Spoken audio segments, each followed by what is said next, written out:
விடுதலை போராட்ட வீரர் என்ற தலைப்பில் உங்கள் முன் பேசுவதற்காக வந்துள்ளேன். பாட்டுக்குள் புலவன் பாரதியடா, அவன் பாட்டை தன்னோடு ஒருவன் பாடினானடா, கேட்டு திருவிழித்து போனேனடா என்ற பாடலுக்கு சொந்தமான பாரதியே நான்கிலும் விடுதலை போராட்ட வீரர் ஆவார். 1882ஆம் ஆண்டு டிசம்பர் மாதம் 11ஆம் தேதி திருநெல்வேலி மாவட்டம் எட்டயபுரத்தில் பிறந்தார். அவருடைய பெற்றோர் சின்னசாமி ஐயர், லட்சுமி அம்மாள். தன் 16வது வயதிலேயே எட்டயபுரத்து அரசவையில் தீஞ்சுவை கவிதைகளை பாடி பாரதி என்னும் பட்டம் பெற்றார்.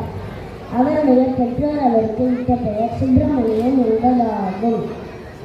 மதுரை சேதுபதி உயர்நிலைப் பள்ளியில் சில காலம் தமிழாசிரியராக பணியாற்றினார்.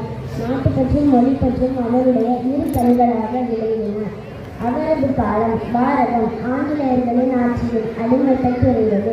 பாரதியார் உணர்ச்சி கவிதைகளை படைத்து மக்களின் மனதில் விடுதலை வேட்கையை எழச் செய்தார். பாருக்குள்ளே நல்ல நாடு எங்கள் பாரத நாடு என்று பாடி பாரதத்தின் பெருமையை உலகிற்கு உணரச் செய்தார். என்று தனியும் இந்த சுதந்திர ராகம், என்று மடியும் எங்கள் அடிமையின் மோகம் என்று பாடி விடுதலைக்கு வழித்தேடினார்.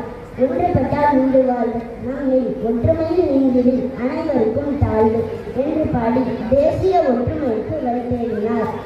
யாமறிந்த மொழிகளிலே தமிழ் மொழி போல் இனிதாவது எங்கும் காணும் என்று தமிழ் மொழியின் இனிமையை பாரதி பாடினார்.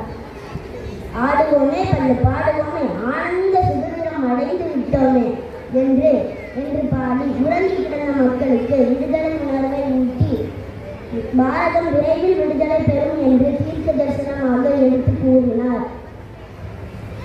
ஆம், பாரதி 1921ஆம் ஆண்டு செப்டம்பர் மாதம் 11ஆம் தேதி காலமானதற்கு 26 ஆண்டுகள் கழிந்த பின் 1947ஆம் ஆண்டு ஆகஸ்ட் மாதம் 15ஆம் தேதி பாரதம் விடுதலை பெற்றது. மகாகவி, தேசிய கவி, அமரர் கவி என்று அழைக்கப்படும் முறுக்கு மீசை பாரதியே என் உள்ளம் கவர்ந்த விடுதலை போராட்ட வீரர் என்று கூறி வாய்ப்பளித்த அனைவருக்கும் நன்றி கூறி விடைபெறுகிறேன். வளர்க்க பாரத நாடு, வாழ்க பாரதியின் புகழ். நன்றி.